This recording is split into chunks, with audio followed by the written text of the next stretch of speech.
Hello everyone. कल हमने अपनी सीरीज़ शुरू करी थी। क्लास 10th के लिए हमने चैप्टर 1 शुरू किया था, chemical reaction and chemical equation.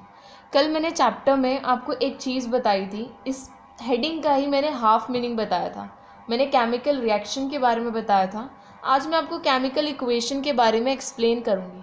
Chemical reaction क्या था, हमने कल पढ़ा था कि जब एक सब्सटेंस दूसरे सब्सटेंस में कन्वर्ट हो जाता है और उस सब्सटेंस जो नया सब्सटेंस बनता है, राइट, उसकी जो केमिकल कॉम्पोजिशंस होती हैं वो डिफरेंट होती हैं पहले वाले से। केमिकल कॉम्पोजिशन, केमिकल प्रॉपर्टी में डिफरेंस होता है दोनों में पहले वाले से। तो वो जो रिएक्शन जो होती है उसको हम बोलते हैं केमिकल रिएक्शन।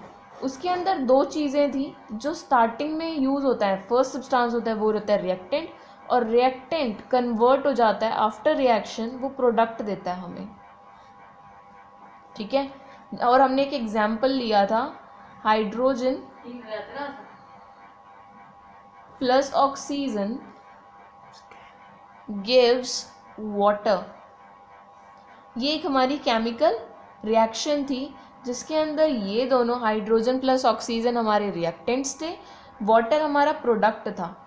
और अब केमिकल इक्वेशन क्या होगा, जब इस केमिकल रिएक्शन को हम सिंपल सिंबल्स की फॉर्म में और फॉर्मूला की फॉर्म में हम लिखेंगे like this, hydrogen plus oxygen gives water. Hydrogen का फॉर्मूला होता है, सिंबल होता है H2, ऑक्सीजन का होता है O2, वाटर का होता है H2O, राइट। तो ये जो बन गया, ये हमारी बन गई एक केमिकल इक्वेशन।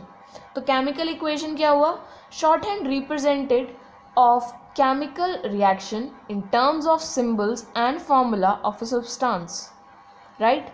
समझ में आप सबको क्लियरली? इसी में सिर्फ इतनी सी बात है कि जब हम एक रिएक्शन को सिंपल फॉर्म में, सिंबल्स की फॉर्म में लिख दें तो वो हमारी एक केमिकल इक्वेशन बन जाती है। जैसे यहाँ बन गई carbon plus oxygen gives carbon dioxide.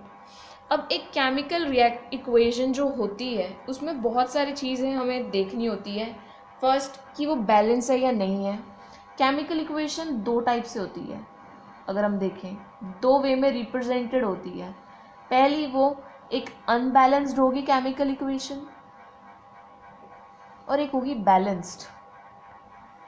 Unbalanced chemical equation मतलब यहाँ पे जितने नंबर ऑफ एटम्स यूज़ हुए हैं और यहाँ पर जितने नंबर ऑफ एटम्स यूज़ हुए हैं उनमें डिफरेंस होना। लाइक अगर हम ये ऊपर वाला एग्जांपल लें, हाइड्रोजन प्लस ऑक्सीजन वाला, तो यहाँ हाइड्रोजन के कितने एटम यूज़ हो रहे हैं, 2 रिएक्टेंट साइड पे, और यहाँ पे हाइड्रोजन के 2, यहाँ ऑक्सीजन के 2, बट यहाँ ऑक्सीजन के 1 यूज़ हो रहा है, राइट। तो हमें क्या करना होगा, इसको हम बैलेंस करेंगे। यहाँ अगर 2 है तो यहाँ 2 है, यहाँ अगर 2 है तो हमें यहाँ भी 2 करना होगा, और 2 करने के लिए हम इसको यहाँ से 2 से मल्टीप्लाई करेंगे और यहाँ 2 लिखेंगे। यहाँ अगर 2 हो गया, यहाँ भी 2 है, बट यहाँ पर हमारा ये 4 हो गया जब इसको हमने 2 से मल्टीप्लाई किया, 4 एटम बन गए।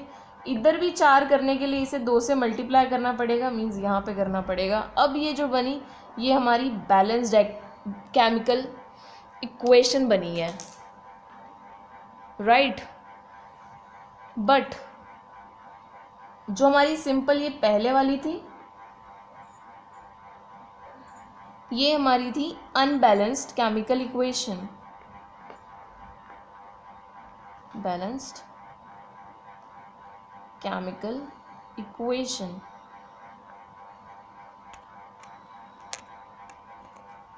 तो ये जो इक्वेशन थी ये थी हमारी अनबैलेंस्ड केमिकल इक्वेशन, बट ये वाली जो इक्वेशन है हमारी, ये है बैलेंस्ड केमिकल इक्वेशन।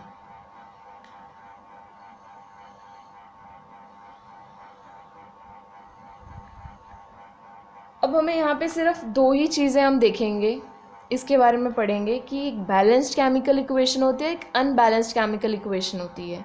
तो इन शॉर्ट अगर हम ये कहें कि केमिकल इक्वेशन क्या होती है, केमिकल इक्वेशन होती है किसी इक्वेशन को, केमिकल रिएक्शन को सिंबल्स की फॉर्म में लिखना, उसको फॉर्मूले की फॉर्म में लिखना, उसे हम बोलते हैं हमारा केमिकल इक्वेशन।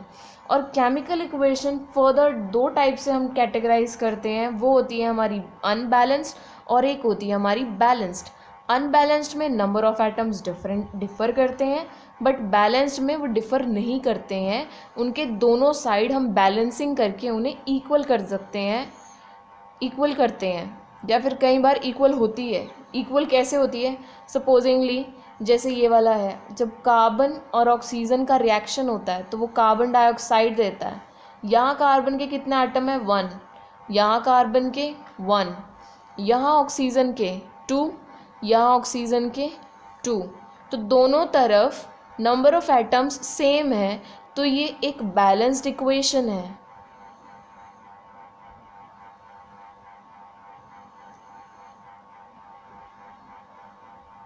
बट कई बार जैसे यहाँ वाटर के केस में था, हमारी केमिकल इक्वेशन जो होती है वो बैलेंस्ड नहीं होती है, वो अनबैलेंस्ड होती है। तो इस अनबैलेंस्ड इक्वेशन को हम बैलेंस्ड फॉर्म में कन्वर्ट कर सकते हैं बाय बैलेंसिंग, जैसे यहाँ पर हमने किया है। तो इसके हम कुछ एग्जाम्पल्स करते हैं ताकि और अच्छी तरह से क्लियर हो आप लोगों को। पहले तो ये पता होना चाहिए हम बैलेंसिंग करते कैसे हैं। बैलेंसिंग जैसे भी मैंने बताया नंबर ऑफ़ एटम्स देखकर, जैसे यहाँ नंबर ऑफ़ एटम्स देखा हमने, यहाँ नंबर ऑफ़ एटम्स देखा, और हिट एंड ट्रायल होता है। बेसिकली ये हिट एंड ट्रायल होता है। तो हम पहले क्या करते हैं, कई केसेस में हिट एंड ट्रायल लगता है। वैसे अगर देखा जाए ना, हमें सिंपल तरीके से नंबर ऑफ़ एटम करके देख लेना चाहिए, ईजिली हो जाता है और कोई प्रॉब्लम भी नहीं आती है। अब एक एग्जाम्पल और ले लेते हैं, राइट।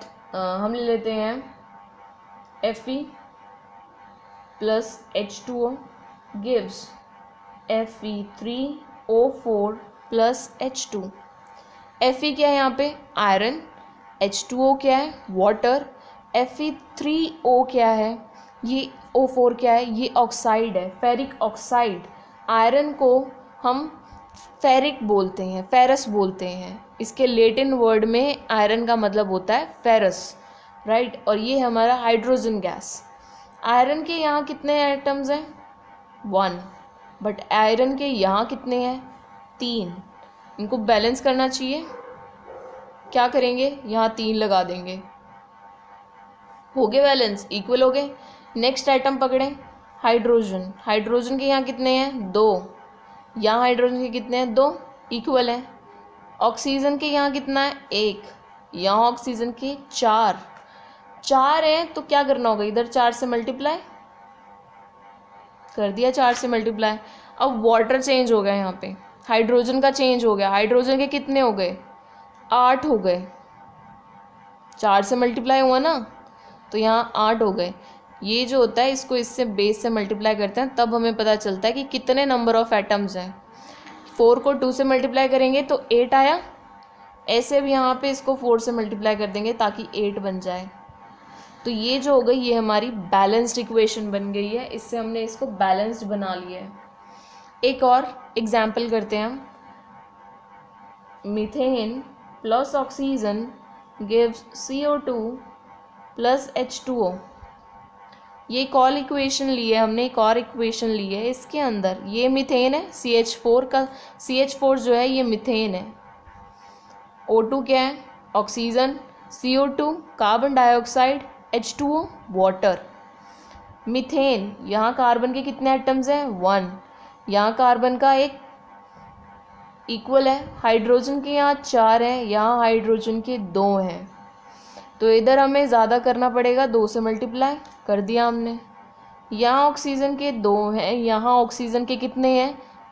यहाँ बेस में ऑक्सीजन के 1 है, 2 × 1, इधर 2 है, इधर भी 2 है, मीन्स यहाँ भी 2 है, यहाँ भी 2 है।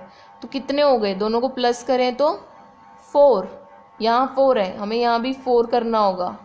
तो यहाँ पे हम 2 से मल्टीप्लाई कर देंगे। तो ये हमारी बैलेंस्ड केमिकल इक्वेशन बन गई है। तो हमने आज क्या किया, इस हमारी ये जो टर्म थी, चैप्टर का नाम ही था, उसे हमने समझा है कि केमिकल रिएक्शन क्या होता है, केमिकल इक्वेशन क्या होता है। आगे हमने केमिकल इक्वेशन में हमने देखा है कि बैलेंस्ड केमिकल इक्वेशन क्या होता है और अनबैलेंस्ड केमिकल रिएक्शन इक्वेशन क्या होती है। केमिकल रिएक्शन में हमने देखा था रिएक्टेंट्स क्या होते हैं और प्रोडक्ट्स क्या होते हैं।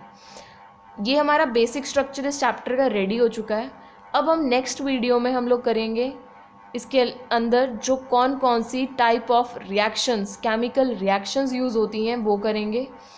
कॉम्बिनेशन, डिस्प्लेसमेंट, डबल डिस्प्लेसमेंट, ये कुछ रिएक्शंस हैं जो इस चैप्टर में आगे दी हुई हैं। होप आपको ये वीडियो पसंद आई होगी।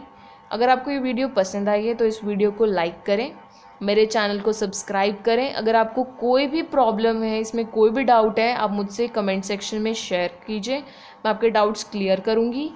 और थैंक यू।